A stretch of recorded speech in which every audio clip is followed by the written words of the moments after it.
to learn more. What would you like the power to do? Copyright 2024 Bank of America N.A.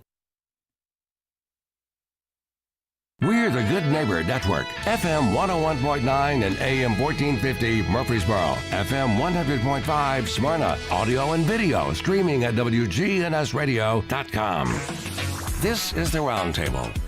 A look at the news, views, politics, and people that are shaping Rutherford County. Hey, good morning, everybody. Welcome to your Tuesday morning edition of the Roundtable Show. And Rick and Wayne here to serve you today. Mr. Wayne, how are you, buddy? Good morning, Brother Rick. Doing well, boy. Kind of cool walking out I'm this loving morning. It. I'm loving it. I got up this morning, went out, and I was feeding horses and decided to let them out because it was so nice, and they were running and kicking, and I turned around behind me, and there's two does that walked up, and they were like 10 feet of me, and they're like, hey, our turn, because I feed my chickens, and they eat our chicken feed. Yeah. So, domesticated, huh? Yeah, but I got a pretty nice little 8-pointer that's coming with them, so I had like 6 deer out this morning. It's amazing. But I just, when I walked out to the car, I thought, boy, this is nice. This is football weather. It is. And just gets those competitive juices flowing back from our younger days, and just been fun to watch the preseason games on the NFL. I'm optimistic for the Titans. Optimistic for UT. Certainly optimistic for our Blue Raiders, and the high school schedule starts this Friday, so it's just all's well with the world, as long as somebody doesn't do anything stupid.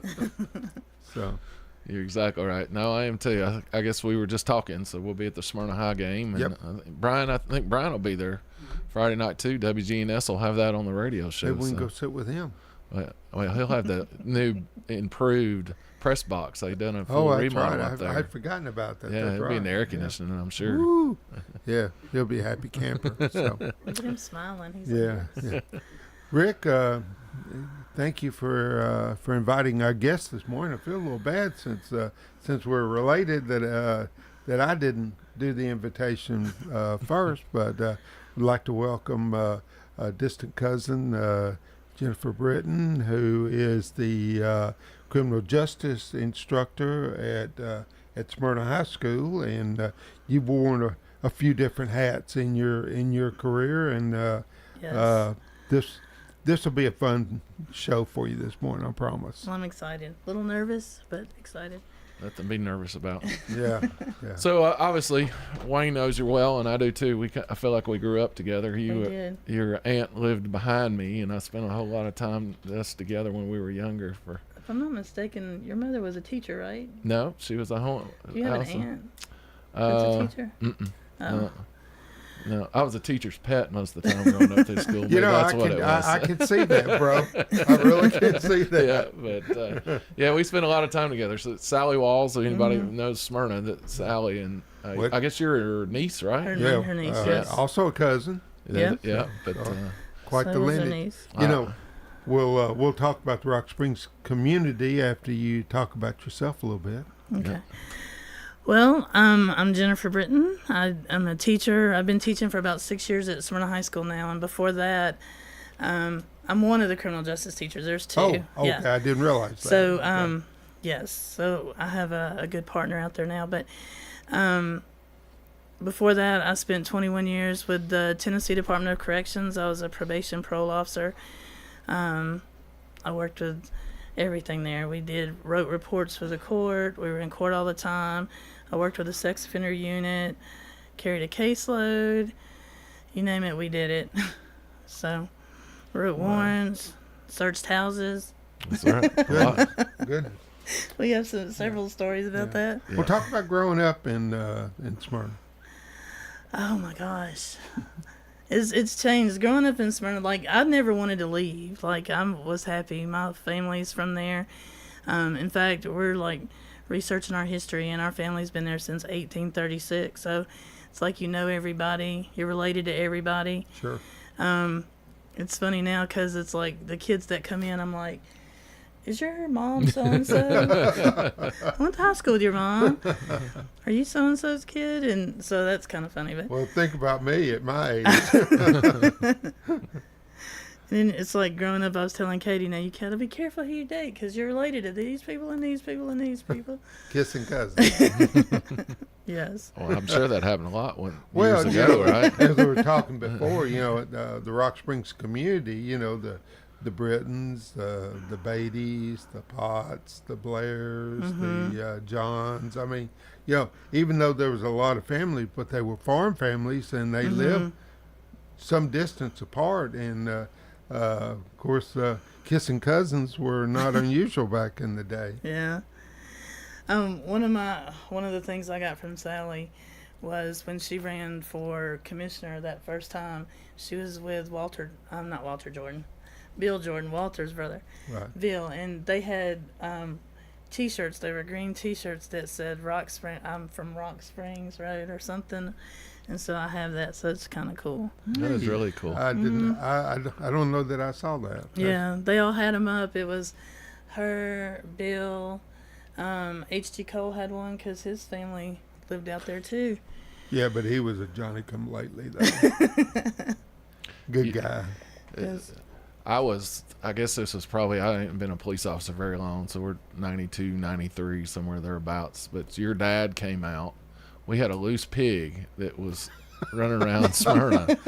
And it got to downtown Smyrna, and it was eating everybody's flowers up. Oh, good. I guess they were attracted to color, and if it had color in a flower bed, it was on it. But What a disaster. the Drittins were there, the Blairs were there, the Brittans were there, and your dad had a stock trailer, and we formed Yeah. and this is not, we're not talking a piglet. This sucker's 500 or 600 pounds. Oh, wow. A And- boar, then. Yep, and we had an officer that a day shift sergeant and said, well, I'll just shoot it and then we'll drag it into that thing. So he pulls out a shotgun and hammers that, and it just turned around and just did nothing but make him mad. Sure. So now we got a bleeding pig running around town for like 2 weeks now. And one morning it got in a chain link fence, and somebody had called the police department. It was early one morning. And I went out and got your dad. And he hooked his trailer up and come on in. And Mr. Nairn came over there, and he said, well, if you grab that thing by the tail, it'll kind of shut itself down there. So there is no way I am grabbing that pig. Will you believe I grabbed that tail, and it did. That sucker didn't move. Really? And we got a rope around one leg and around its head and tied it to a telephone pole. And your dad just backed up to that thing and Mr. Nairn used a cattle gate and shoved that thing on, and off it went. But we all got some sausage out of that thing. That is Went to the a heck killer, of a but- story, Rick. But y'all's whole neighborhood, the Blair, it came from the Drinnins, but the Blairs and Brittans were out there helping. Yeah. That's hilarious. What a great Sure did. story. But It's anyways, funny we're 'cause- totally off topic, but I just thought that's what I remember. Yeah. And they also, one thing about being from Smyrna was my dad was Santa Claus. That's right. That's And right. so he yeah. was the city Santa Claus for a long time. And Yeah. so all the kids, my kids, everybody's kids at the time thought that my dad was the real Santa Claus, and we'd see him out. They're like, Santa Claus? That's so So sweet. I miss those days. Oh, yeah. Oh, Oh, yeah. yeah. So you went to, obviously graduated from Smyrna High School. Yes. Where'd you go to college? Where my family went, Middle Tennessee. Everybody. Yeah, I knew it was Raiders. coming, but Yeah. Yes, Middle Tennessee. and then I got on the police department, but then we talked about it off air, but you did an internship with. I did an internship a year long. Yep. My ultimate goal was to go to law school, and so I wanted to work for DCS. But when in college, I did an internship at DCS, and then for a year, the whole school year, and then I went to probation and parole. And so when I graduated, I had a small child, so I was like, I better go with probation and parole. So, and I loved it to the point that I didn't want to go to law school anymore. DCS had to be a tough gig. We've had Isaiah 117 on the show a couple of times, and of course, Rick with his law enforcement background already knew a lot, but hearing some of the stories from what brings children to Isaiah 117 is amazing. That was hard, and I'll tell you what. Like, even as a probation officer, we worked with them a lot, and I don't know what to say. That's where I met Shirley Key. She was Shirley Key, and she had a partner named Kevin, and they were the best DCS workers that I worked with. And because when we would go out into the field, there's all kinds of stuff we'd find. The houses would be in deplorable conditions. Parents strung out on drugs or left alone. So yeah, that was hard. There was a good core during that time where she talked, and I'm not taking anything away about today. Obviously, I don't know. I've been out for a while, but Jennifer was from Smyrna, so a lot of times we knew the same players or the same families and things like that. So it was a lot easier having somebody that knew the area pretty well. But she's right with Kevin and Shirley and her. It was a awesome team. Unfortunately, it's a whole lot like poverty. It continues to be, what's the word, systemic. If you grow up in poverty, if you're not motivated, if you don't take advantage of what opportunities come your way, then you stay there. Or if your family has a criminal element, that maybe that continues too. I don't know. I mean, sometimes that can be the case. I've seen a lot of people rise above it, though. One thing you forget, that's like when I first started, I had to reshape the way I thought things, because I compared everybody to my morals and values, right? And sometimes they haven't had the same experiences, so they don't know, And when you got a kid whose parents shot him or taught them how to shoplift, they think that's normal. So sometimes apparently it is in California now. But I've seen lots of people rise from those situations. Sure. And you hope that happens. Oh, yeah, that's what you wanted.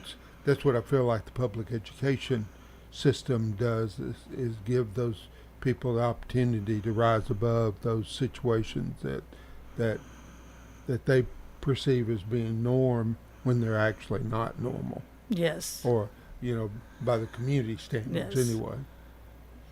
But I think it's a great example. It's like you're saying in California, their penal code book is, I think last I heard it's like 3,300 pages. So you can pass all the laws you want to, but if we don't take a grip of our own self and make some kind of personal responsibility, then we can pass all the laws we want to, but it's not going to make a difference, none whatsoever. But so once you got to Department of Corrections, let's talk about that a little bit, because you were there, 21 years. 21 years. So you're busy in there. Yes. I did sex offenders as part of what I took care of, and you had that point, so we spent every Halloween together running around checking on all the sex offenders, because there's laws set in place for them that they can't See, I had given a whole out. different perception of Halloween. No, but I understand that makes sense. They called it Operation Blackout, and it went on for about a month, where you had to go search every sex offender's house and make sure they didn't have candy or decorations or anything like that. And it was a big process. And I understand the candy, but I didn't consider the decorations and stuff. Yep. But because it's considered a child's holiday. Even down to costumes, if they had any costumes, costumes. or anything like that, Sure. it would attract the attention of a minor. You couldn't even put no kind of pumpkins, no kind of fall decorations, anything that would attract children to your house. Well, is that the only holiday that gets law enforcement's attention? For a while there, they did Easter, but like Christmas and Easter are religious holidays, so it was a little, you can't deprive somebody of their religious freedom. So, well, I don't think that was the only time, because we did others. We did sweeps. Sweeps where we would team up with Department of Corrections guys, and we would go out and we did a gang sweep, a couple of gang sweeps, and went out, and they were also very good. Smyrna was the best. Like, I covered a lot of areas during my time. I worked Cannon County, Bedford County, Marshall County, but the majority of the time I had Smyrna-Laverne area. And both departments, Smyrna and Laverne, were both great to work with. they'd always go out with me to do home visits or searches, whatever I needed, and they're very supportive. So I was always lucky in that sense. Well, you know, from my perspective, both of those for DCS or probation, both of them appear to me to be very dangerous occupations, going into someone's home, and because of the situation, taking children or dealing with a career criminal that, well, maybe not career, but somebody that just got out, and you're telling them what they have to do, and they have to come and see you, and I guess do the checklist, if you will. I'll tell you what, when I first started back in 1998, we didn't even, we went out by ourselves. We went out, we didn't have weapons, we didn't have, we had a flashlight, one of those big long flashlights. Which can be very effective. Which can be effective, but it also can be kind of like an instigator if you're walking up to somebody's house at 10 o'clock in the morning with a big flashlight. Yeah. It wasn't until later we had a commissioner that came in 2011, 2010, and he was from Georgia, and I believe that's where he was from, and his best friend was a commissioner in Colorado, the corrections commissioner, and a gang member shot him at his house one night. Oh. And so shortly after that, we all became armed. We had to go through training and do the psychologicals, the whole 9 yards, to be armed. And ever since then, they've been armed. So that kind of made a difference, because before, it's like how they would look at you. Like before, we weren't really a threat. They knew that we had to go back to the office and do paperwork and this, that, and the other. But then when they put you in police cars and then sent you out, it was kind of different. The level was a little bit more intense. Sure. Because then you don't just have a car in front of your house, you have a police car in front of your house, and that affects your family. And the problems that I had in the field were not necessarily with my offenders or the people in my caseload. It was with family members, mamas, girlfriends, wives. They can be pretty protective. Yeah. You listen to Jennifer Brittain. She's the one of two, I guess, criminal justice teachers at Smyrna High School, and I want to talk about that a little bit maybe when we come back, because y'all got an addition going on and some remodels, and we'll talk about that system there just a little bit. But we're going to take our first break. We'll be right back with you in just a minute.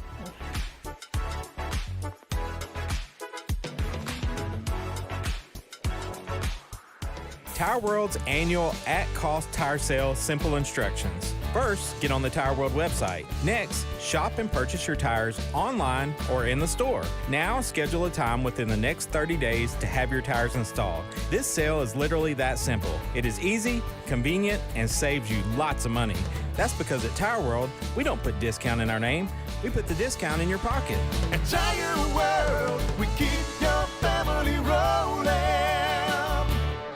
Hi, this is Chip Walters with Exit Realty Bob Lamb & Associates. You might know me as the voice of the Blue Raiders, but I want to be your trusted advisor in real estate. Whether you're buying or selling, it's time to choose Chip. Do you have a growing family and need to upsize?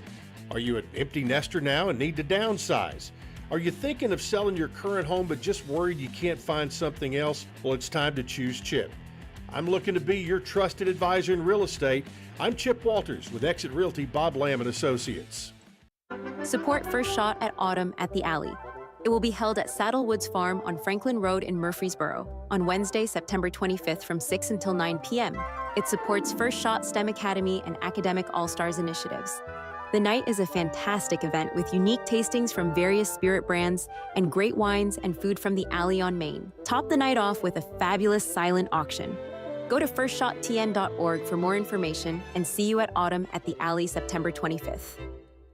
At Middle Point Landfill, we strive to serve our neighbors. This county is willing to put themselves out there and take some new initiatives. Mike Clausen, General Manager of the Middle Point Landfill. We want to transform Middle Point into a sustainability campus where we are building recycling facilities. We're building cutting-edge diversion facilities. Middle Point values its relationship with you, which is why we never tire of serving our neighbors throughout Rutherford County. Learn more at middlepointlandfill.com. You don't have hot dogs or apple pie or no Chevrolet to drive, but we have some hickory smoked wings you're just dying to try. You'll try them, you'll like them, you'll give some to a friend. So on a dare, just stop on by and bring in a friend. Slick Pig Barbecue, 1920 East Main.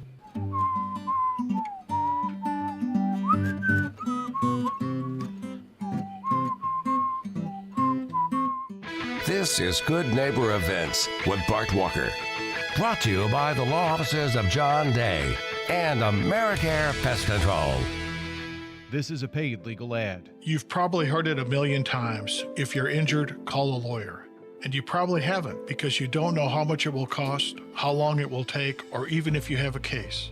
At the law offices of John Day, we provide a free initial consultation because we understand that folks don't want to pay a lawyer only to find out they don't have a case. If you think we can help, we do so on a contingency basis, which means we only get paid if you do. Seriously injured? Call me, John Day. You've depended on WGNS for your local news since 1947. That's over 77 years, and you still do it. We thank you. Now listen, there are 2 grief support groups here in the community, and they're both free. One is every Wednesday morning at 10 at the St. Clair Street Senior Center, 10 o'clock Wednesday mornings. The other one is the next day, and it's a walking grief support group. It begins at 9:30 in the picnic pavilion right there at Oakland's Park, next to Oakland's Mansion. 9:30 Thursday mornings under the Oakland Park Picnic Pavilion.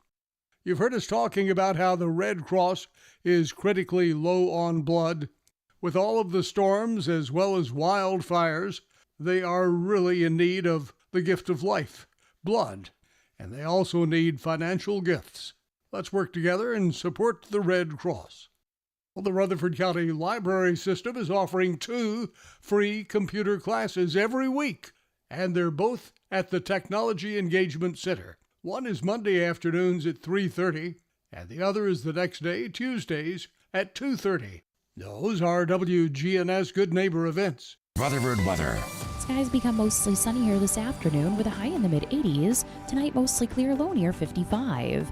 Wednesday, sunshine high of 84 degrees. I'm meteorologist Jennifer Wojcicki on News Radio WGNS. Currently, it's 69. Broadcasting from the Middle Tennessee Electric Studios, MTE serves members with more than just electricity. Their community outreach team works with schools, parents, and students to provide engaging and unique learning experiences. MTE serving to make life better since 1936. This is the Roundtable from News Radio WGNS on FM 101.9 and AM 1450 Murfreesboro, FM 100.5 Smyrna. Listen and watch at WGNSradio.com. And good morning and welcome back to Tuesday Mornings with Rick and Wayne. And it's our pleasure this morning to have not only a guest but a cousin, Jennifer Brittain, one of the criminal justice teachers at Smyrna High School. And we're pleased to have you. And we praise Dr. Sutherland this morning as well. So because I know she's great to work for. She is. She's an amazing boss, and I'm not just saying that because I'm hoping she's listening. No, she really is an amazing boss. We know, we've got to know her really well, and she is amazing. So you got to go to the office, get an early dismissal as a teacher to be able to leave on a school day. I have to sign out. Just check it. We know we have at least one listener this morning up in Michigan. Yes, my daughter's listening. You might want to say hello and talk about her a little bit. Well, she's going to be embarrassed. Her name's Catherine Brittain. She's at Michigan State. She's in her last year of getting her doctorate in virology, so she's a research scientist. We were talking about COVID, so I guess that's right up her alley, isn't it? Yeah, she doesn't work with that, but sure. She tests every day. Every time she gets a sniffle, she's like, I gotta take a COVID test. So she can tell you all what's in the vaccine and explain it to you. So well, she does better than I do. Hi, Katie. We're cousins. So, and I will say I attribute that. So like, being in CTE, She's a product of the Smyrna schools as well. She went to Smyrna High School. She went to Smyrna Middle School, and her love of science actually came from them. She had a teacher at Smyrna Middle named Karen Miranda, and she had an after-school program for science where they studied for the Science Olympiad. And so as a sixth grader, like, she started in that program, and she loved it. And, like, she competed with their Science Olympiad team. So from sixth grade, she knew she wanted to be a scientist. And then when she got to the high school, she took all the science classes and went to MTSU. And she was one of the first students in the new building. And so she's been doing research since she was a freshman in college. So I can't believe she's that far along in school. She is. Well, she thinks she's been in there forever. She's 29. She's like, if I'm not a doctor by the time I'm 30, but she should make it just barely. Yeah. I just got a text from Representative Sparks. He wanted you to talk a little bit about Sally before you talk about the criminal justice program that you're involved in. He just wanted you to share some thoughts about Sally. Some her. Well, I mean, of course, I think she was remarkable. I mean, I always did. I have two aunts. Sally and then my Aunt Betty. One was a forensic psych nurse that worked at Middle Tennessee Mental Health, so she worked on the criminally insane. And then I had Sally, who was a police officer. And so growing up, I wanted to do something like them, but I didn't want to be a police officer. So that's kind of the way I went into my job. And I definitely learned a lot from both of them, particularly Sally, on how to treat people. I've actually seen people come up to her, we'd be together, and they'd be like, "Do you remember me, Miss Sally? You arrested me. Thank you so much." You know what I'm saying? Exactly. And I'm sitting there thinking, have you had that experience yet, Rick? Many times. Yeah. It's like, oh my gosh, thanks for arresting me. And just with that and the same, she taught you how to treat people, how to talk to them, how to treat them with respect, not to treat people like a criminal. I know she was tough on our officers too, on how she wanted them to interact with people. Sure. And so I carried that with me into my job. I learned a lot from her, just watching her, how she dealt with people. For years, 30 years that she was in that system, victims calling on the anniversary of events. And I remember particularly this one year during Christmas time, you probably remember, where they had the drowning behind Smyrna High School. That's right. And so I was in a rescue squad at the time, so we spent 3 days out on the creek bank with that family, and every year that family would contact her, and she thought a lot of that family, and that family thought a lot of her, but it was just for years after that happened, you know what I'm saying? So yes, I definitely learned a lot from her. She was a great person. Sally had her, I hate to say it, her thumb on the town that she had. I'll call them informants but they would tell her things. So if you had officers not handling situations the right way or the way they acted or anything else, you might get a call over the radio, and I can hear it today. It's 363, and she would that's her badge number, and she would call out 363 395. Signal 8 at my house, and you stopped, got something to drink, and went to the restroom because you knew you might have to be there for a little while, and you sat at the kitchen table, and Jennifer's been on many of those seats, and then a lot of times it was more positive, say, hey, it's such and such went over, and you did this way and did that way, and where are we at with that, and what's going on. But she had her, that's that small town Smyrna that I hate to see we're losing somewhat of, but it was amazing. You both, I'm sure, have a lot of stories. No, we all hung out over there.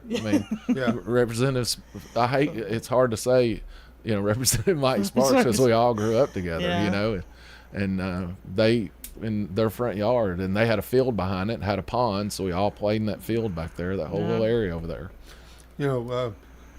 Fortunately, Smyrna's been able to keep some of that small town mentality, but it's just grown so fast. And so many new people. It's hard to hang on. It's like we have more students at our high school than we've ever had. I think it's close to 24, if not 2,400. Yeah, it's between 22 and 2,400. When the addition is completed, I think, what did Dr. Sutherland say, around 25 or so? That's exactly right. Yep. It's just beyond my imagination, So let's talk about criminal justice while you're here. So, it was already established when you went, or did you start? One of the ones that started the program? So they started. I know it goes back at least 20 years. And so all the schools in Rutherford County except for one have a criminal justice program.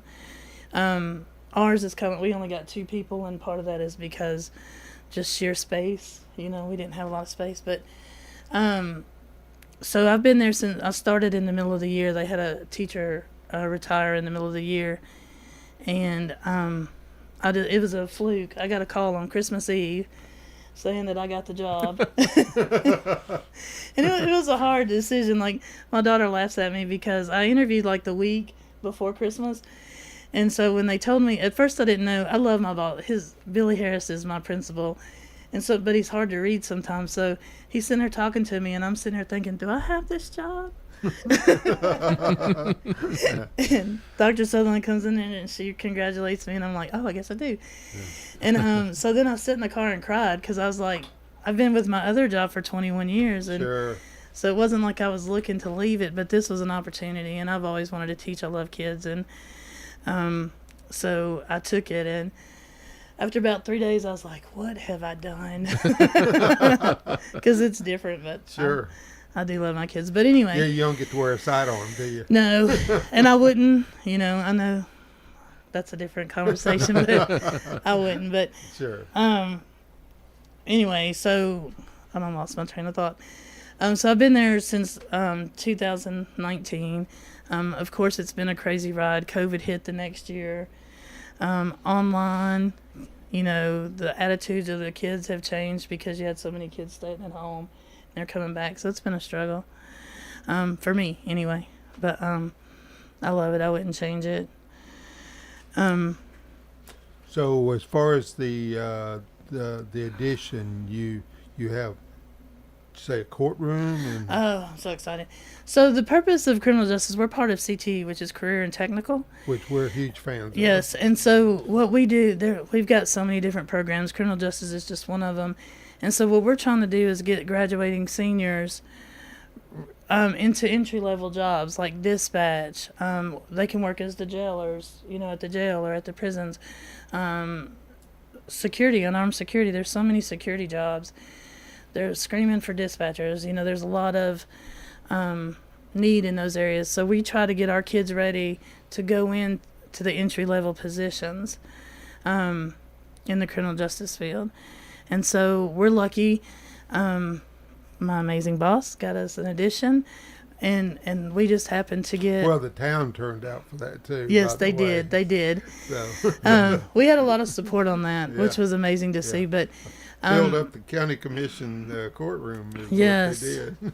So we were very fortunate. But so we got a new addition coming, and a lot of the CTE teachers are moving into that part. I know STEM, they got a lot of equipment. Yeah. That's a big program coming up. We got a lot of stuff. We got a courtroom. I love mock trials. My team won last February in a mock trial, so we took first place. So our first one, so I'm hoping to improve on that. We got a forensics lab because we teach forensics as part of it, which is exciting. And the county bought the criminal justice programs dispatch simulators, and they're going to be setting those up so we can get our students certified in like basic dispatch, or I think it's like a national dispatch certification, so they'll have more likely to get a job when they graduate. So that'll be in the new edition too. So I'm excited about all of that. So forensics, of course, I watch TV, but you and Rick, y'all understand. Yeah. How do you do that on high school level? Oh, I have so much stuff. Well, and we set up labs, right? So like I have labs. We do DNA. We do hair, like we analyze our hair, and then we do comparisons. I have a comparison microscope where we can compare the two. We do blood spatter labs, handwriting labs. I always bring Alan Neighbors over, him and Kate Armstrong over, and they go through a murder investigation that they worked and tie the forensics into that for them. You could get Rick to do that Yeah. with you too. Yeah. And so we do handwriting labs. I asked at the end of last year, we haven't built it yet, but I went to my principal and I said, can we build a body farm? And she looks at me, she goes, a body farm? But she gave me permission. Once all the thing is done, we'll build. Okay, you really going to need to talk about that a little bit, because I think that the imagination of our audience is just so when I mean a crazy body right farm, now. there's some schools, Coffee County has they do it, but you just bury like chickens and stuff like that, and that Sure. way you can watch the decomposition process go down, which bugs come, how long it takes, those kind of things, and that's a big part of forensics too. So Sure. Once we get that in place, it'll be a little easier to study more topics than we do now. So Dr. Bass at the University of Tennessee is where it originated, the body farm, but he got a federal grant and basically turned a little half-acre portion of the property, and they fenced it off, and it looks like a Constantine wire and everything else to keep the frat kids out of UT out of there. But they literally take bodies that have been donated to science and they put them in different things, submerge them in water and sitting in the driver's seat of a car, in the trunk of a car, buried 2 feet, 6 feet, 1 feet, half in, half out. They do a totally different, and you do a daily analysis of how that body decomposes and what happens. That's kind of like, we're not going to use real bodies, of Sure. course. Yeah. But we're talking about chickens and frogs and just for point of information, if you bury a body vertically or horizontally, does that matter? Exactly, it does. It does. I'd say it'd be harder to find if you buried it up and down. then it would be harder to do. Vertically. So that's... Well, just got to have strong back and good post-hole diggers. So those are some of the things. We have a 4-year program there. So you start out as a freshman, you go through. There's one class that I teach is a dual enrollment. I'm not dual enrollment, excuse me. I get them confused. Dual credit. So like at the end of the year, if you take a test, you can get credit for that. But yeah, that's my program. So as far as you said, they could go into corrections, but as far as a police officer, they would have to have an associate's degree for most departments, Rick? Or not anymore. No, they've okay. The perception of law enforcement over recent, some of it's negative, and it's led to a lot of openings. A lot of people are retiring, finding other jobs. So some departments have lessened their their requirements. Sure. Most of the ones around here, I don't think have. You still have to be 21. Smyrna for the longest, you had to have an associate's degree. TBI, you had to have a you have to have a 4-year degree there. 4-year degree still at TBI, but there's been talk about that as well, just to try to help get the positions filled. Yeah, like I said, I think Metro Nashville still is on a 2-year requirement on that, but the pay has gone up so drastically just in the last 3 or 4 years because they were losing so many. But you figure cost of living, what the average job pays now, they weren't. I mean, when Williamson County, their officers couldn't even stay in the county because they couldn't afford the housing to there. So, they're about one of the highest paid now because of that situation. And Nashville's the same way. I'd bet say Metro Nashville probably the same situation. I heard recently, and I don't have any facts to back it up, but that Murfreesboro, like a lot of officers are leaving to go to Murfreesboro because they just got a huge pay raise. You can, if you got some experience and stuff, you can come in and make almost $80,000. Oh wow! So adding a little experience in there. But if a student goes through like her program on that 4-year program, there's a lot of stuff that they're already getting certifications or things that they can use in law enforcement. So like processing crime scenes, and they do traffic stops, the mock court system. And sometimes like some of the departments will hire you at 18 to be a crime scene tech. That's exactly. So I'm fascinated by the mock courtroom and by the mock traffic stops. Oh, because that seems so cool to. Yeah, we have a skills team, and so we compete against the other schools in the county, depending on which competition you go to. we usually have one competition that we compete with in all the schools in Rutherford County, and that gets pretty competitive because, we all work together. It's like, Sure. So, Laverne High School, the guy that works there, his name's Adam Wortman. He always, he's beat us twice, overall. And I'm like, you don't win it all. We've won parts of it. One year we won in domestics, and we always place in unknown stops and stuff like that. But he's won it overall a couple of times, so that's my goal. But this last semester in February, we went to Gallatin, and it's the first time that my kids had competed in a mock trial competition. And so I told them, we had 2 weeks to prepare, and I was like, y'all want to do this? And they were like, yes. So I gave them the stuff, and it was a really hard case for them to figure out, but they did it, and we walked in, and they took first place. So I took all my skills team out for Japanese steakhouse there in Smyrna. That is way cool. So I've actually got a picture on my phone of the first place. So, yes. They were some amazing kids. Be able to send that to Brian. He can post that. Yes. So you talked off air before we came on. So first day of class and those kids come in, what's one of the first questions you ask them? So one of the first questions I ask, because a lot of times their opinions nowadays are shaped on social media, right? So I always ask, are you here because you want to be? Or are you here because they placed you? Because sometimes you just get stuck in a class, right? Usually it's about half and half, maybe a little less than half. But so then my first question is, why do you not want to be here? What do you not like? And, of course, there's always something brought up, that they've seen on TikTok or something like that. So one of the things that I try to get them, if they don't want the class, you know what I'm saying, I try to have them an open mind. I was like, there's two sides to every story. And what you see on that TikTok or social media is just a few seconds, So I ask them to come in, participate in class, do research. I'm constantly having them look stuff up, and examples. We have debates, good and bad debates, you know what I'm saying, where they have to think about it. And then I switch them up where they have to, they might be on one way, but a good debater can debate both sides. So then they get mad at me. Somebody gets to be the devil's advocate. So, they'll come in ready to debate one way, and I'm like, okay, we're going to switch. They're like, what? But it kind of makes them look at different perspectives. And so I had a student, and this is several years ago when she first started the program. She didn't want to be there. She hated the police. And so at the end of her freshman year, we were doing simulations, and we had our little table set up with our stool, our little car, and we had a little tag, and we have them running tag numbers and stuff, and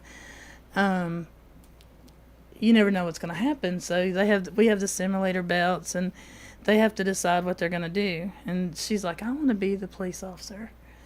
And I'm like, okay. So she gets up there, and she goes through, and we had taken the gun away from the student and said, put your cell phone in your pocket. So she's sitting there hollering, and she's like, get your hands out of your pocket. Get your hands out of your pocket. And he didn't. And so she shot. You know what I'm saying? And when it was all said and done, and he took his hands out of the pocket, and it was his cell phone, she started crying, right? Because one of the things I stress is if there's a problem, you can be part of the solution, is to be in the system. And so she started crying. I was like, you didn't really shoot him. You're fine. And she's like, but I did. And she said that she'd never thought that way before. She had a yes thing of empathy of it. And so she ended up staying in a program. She became one of my best members of my skills team. She placed several times over the course of her career. She's graduated now. She's in college. But, yeah, so it's those kind of things, those kind of moments. You know what I'm saying? Great story. Yeah. They're not all that way, but a lot of them are. Cool. You're listening to Jennifer Brittain, a criminal justice teacher at Smyrna High School. But we're going to take our last break real quick, and then we'll be right back with you in just a minute.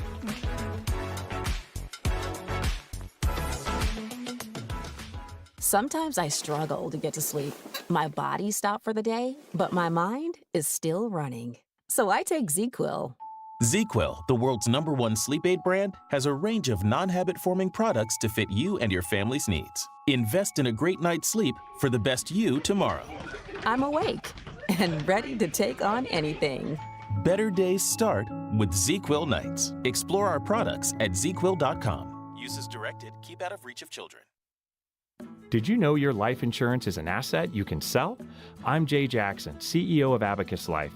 For almost 20 years, Abacus has been purchasing life insurance policies from seniors just like you. And at abacuspays.com, we've created a free policy value calculator so you can find out the worth of your policy in just seconds. There are no fees and no obligations. Get real value from your life insurance when you need it with Abacus. Learn more at abacuspays.com. There's probably a brick mailbox made by LaGreen's Masonry near you. Look at the brick mailboxes on their website, lagreensmasonry.com. Family owned and operated. LaGreen's Masonry is A+ rated by the BBB. At Bud's Tire Pros, we sell all major brands of tires, and we invite you to stop by today for that next set of tires. Or maybe you need us to check out your vehicle before you head out of town. We offer everything from brakes to batteries, alignments, and more. No appointments necessary, just stop on by. I'm Allison Mitchell with Bud's Tire Pros. We're located on East Main Street, exactly 3 miles from the town square, 1 mile past Rutherford Boulevard. Visit us online at budstirepros.tn.com. Do you have pieces of jewelry that you feel like you don't wear anymore? The biggest struggle somebody has when they inherit a piece of jewelry is that they love the sentiment, but it's not necessarily in style or their style. We can reset stones, melt down gold, and you would enjoy wearing knowing that this gold and these diamonds came from your loved one. Come see us at Bell Jewelers, 821 Northwest Broad Street, across from Toots. This is Kim Dunaway from Sunshine Nutrition Center. You hear me on Monday mornings at 7:20 talking about how to lead a healthier lifestyle. We carry supplements, personal care, and grocery items at both our Murfreesboro and Smyrna locations, family owned and operated since 1989. This is the Roundtable from News Radio WGNS on FM 101.9 and AM 1450 Murfreesboro, FM 100.5 Smyrna. Listen and watch at WGNSradio.com. And welcome back to the third and final segment of Tuesday Mornings with Rick and Wayne. And it's been our pleasure this morning to have Jennifer Brittain, and with her daughter listening in Michigan, talking about the criminal justice program at Smyrna High School. And, of course, you've talked about a little bit about the county-wide program as well. So yes, this is very interesting. Well, I'll tell you what, a lot of people say they love it. I actually love my job. Like, I can't imagine doing anything else now.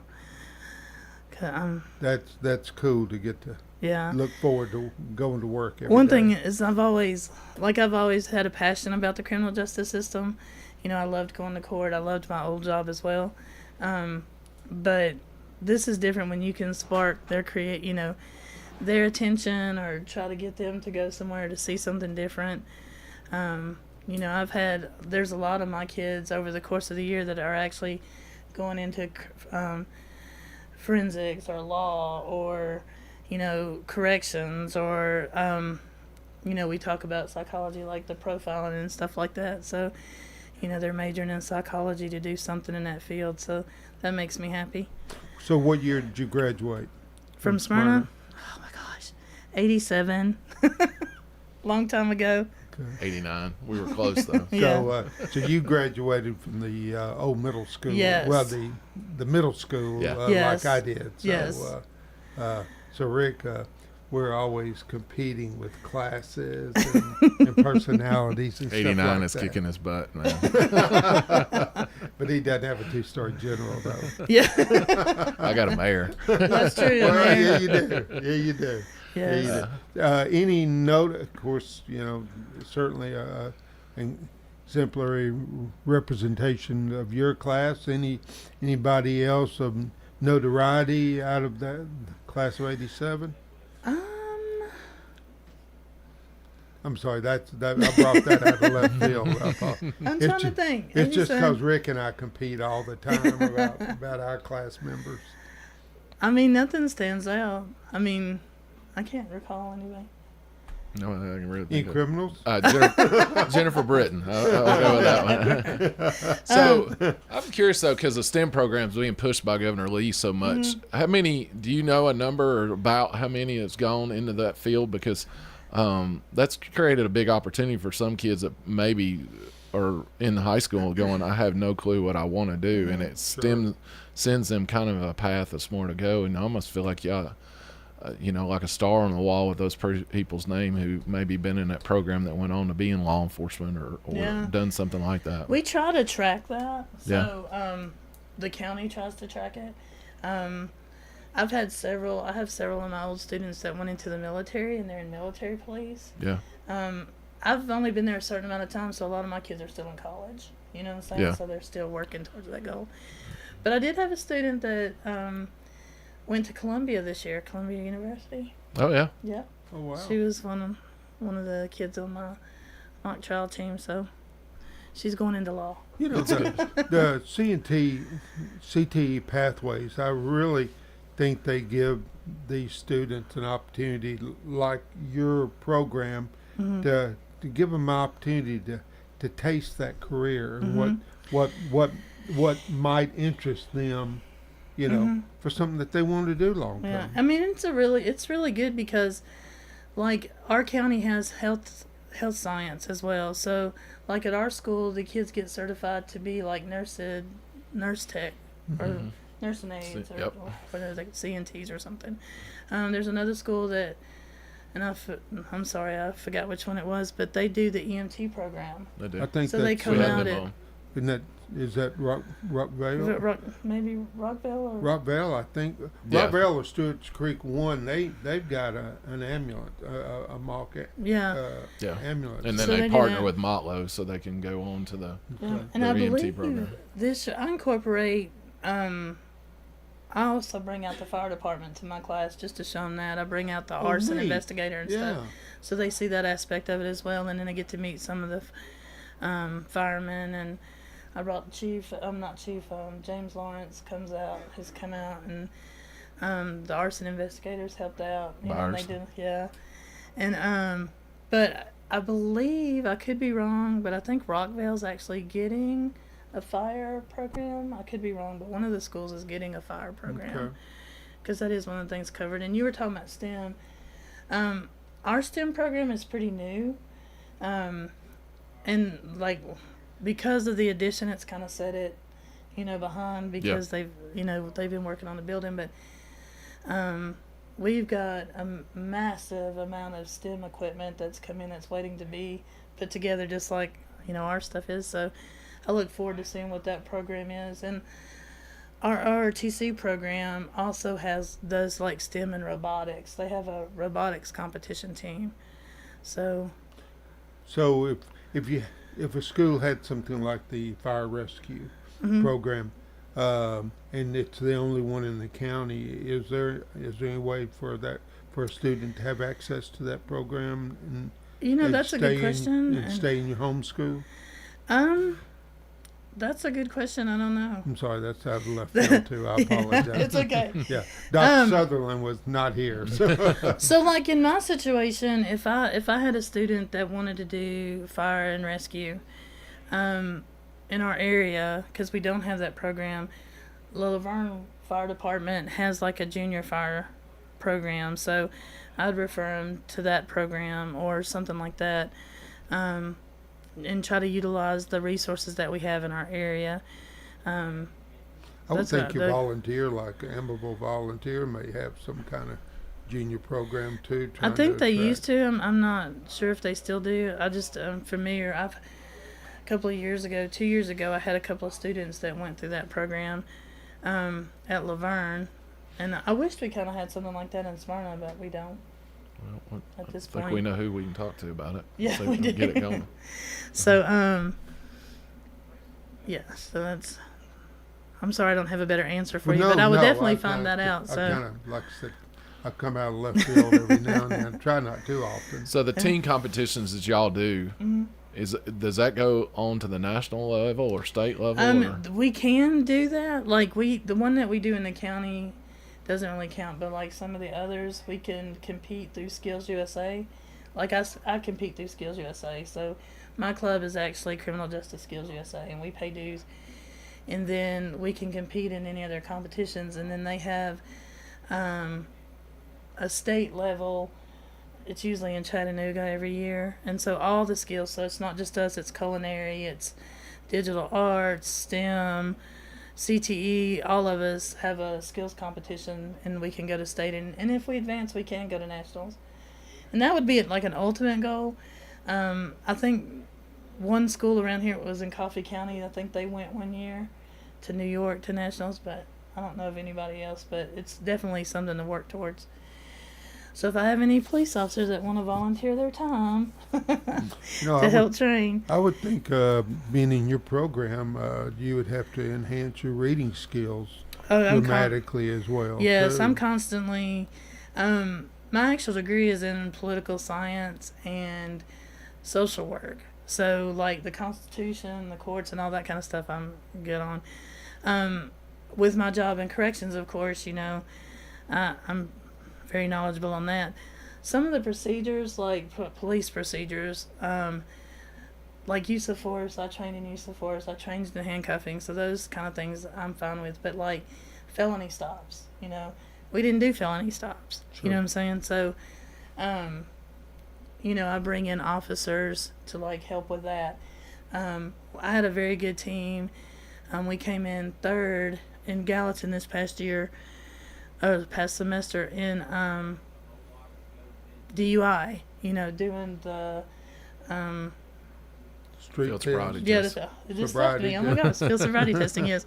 Where they do, you know, the horizontal and the gaze and stagnance, and as well as the walk and turn and the leg lift and stuff like that. So on something that I don't have enough skills on, I bring somebody in to work with us. And our SRO, his name's Officer Arrington, he's really good about helping us. And it's kind of funny because his wife was one of my partners at the state, and she's a criminal justice teacher at Stewart's Creek, our big rival, right? Wow. So when we got the That's hard. If he helps you too much, he'd be in trouble. And I love her to death. Chelsea, I love you to death. But when we got our mock trial packet, the kids had a question about, because it was about an arrest. And so, of course, Officer Arrington helped them, you know, gave them some insight. And we ended up beating Stewart's Creek. Well, probably tough at home.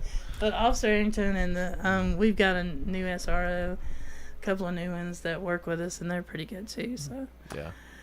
Thank you for being here, and God bless you for your efforts with our students. Oh, thank you, and I love talking about my program. So thanks for letting me come on. Yeah, thank you so much. I appreciate it. And Dr. Sullivan, if you're listening, thank you for amen. Letting her come in and be with us, and got a hall pass for the day.